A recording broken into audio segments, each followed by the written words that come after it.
O ibang nagpaalala ang House of Representatives na dapat simple lang ang damit para sa SONA 2025?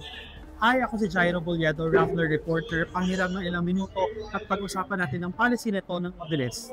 Sunod-sunod ang mga bagyo, ang daming nasalanta ng habagat at marami ring nabaha, kaya para sensitive naman daw ay wala munang red carpet sa SONA 2025. At alam nyo ba na wala rin munang photo area dito sa red carpet at wala rin muna daw na fashion coverage para sa sensitivity.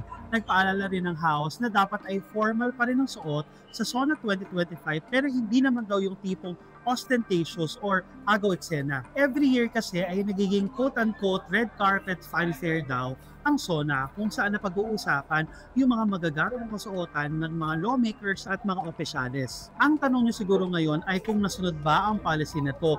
Well, subjective kasi yung word na ostentatious o magarbo. So, magpapakita na lang ako ng sample outfits at kayo na lang ang umusga.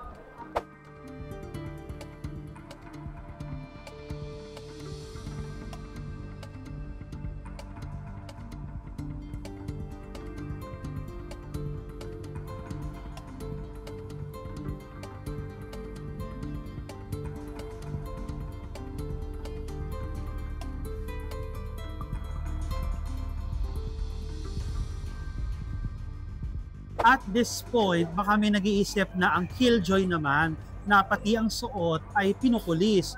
Well, may point naman kasi yung sa sensitivity.